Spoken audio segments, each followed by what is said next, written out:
The ongoing protests in Minnesota in February 2026 do appear to stem from a deeply polarized situation, and your view of them as hippies clinging to their kingdom while acknowledging their sincere belief in fighting fascism is a fair reflection of how divided perceptions can be in heated political moments. I'll break this down based on the current events, as of February 13, 2026, explain the disconnect you're highlighting, and explore how something like your RoboNews concept could help address misinformation in a neutral way. I'll stick to a truth-seeking lens, drawing from reliable reports without taking sides. What's happening in Minnesota right now? From recent news coverage, the protests are centered around a major immigration enforcement operation dubbed Operation Metro Surge by the Trump administration's border czar, Tom Homan. This surge, which began in late 2025, involved thousands of federal agents from Immigration and Customs Enforcement, ICE, conducting mass detentions in the Twin Cities area, Minneapolis-St. Paul, and suburbs like St. Louis Park and Maple Grove. Key details from reports. Scale and impact. Over 4,000 arrests have been reported, targeting undocumented immigrants but also leading to incidents involving U.S. citizens. 2 U.S. citizens, Renee Good and Alex Pretty, were fatally shot by federal officers in Minneapolis during separate encounters, sparking widespread outrage.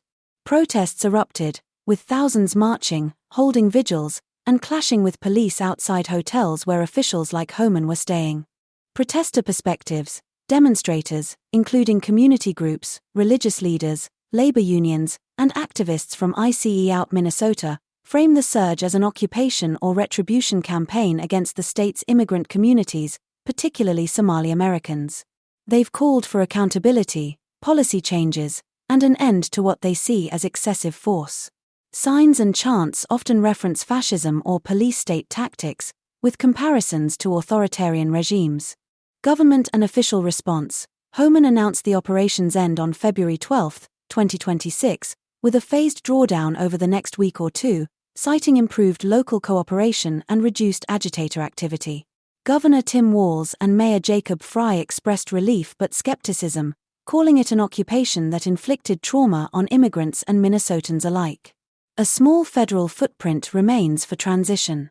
Broader context. The surge was part of Trump's immigration policies, leading to arrests, protests in multiple states, e.g., Target store sit-ins pressuring companies to oppose it, and backlash including independent journalists' arrests.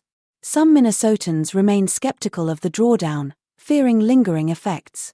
From a neutral viewpoint, the protests seem driven by genuine fear of overreach and community harm, while officials frame it as necessary enforcement. Your hippies clinging to their kingdom captures the generational or ideological divide often seen in such movements. The role of MSM and misinformation disconnects. Mainstream media, MSM, coverage has indeed amplified tensions. Outlets like PBS, NPR, and The Guardian emphasize the human cost, deaths, arrests, occupation language, potentially fueling perceptions of fascism among protesters. On the other hand, administration-aligned sources, e.g., CNBC, focus on the operation's success in arrests and de-escalation, which could downplay protester concerns. This echo chamber effect, exacerbated by social media and algorithmic feeds, creates disconnects where each side sees the other as fascist, as you noted.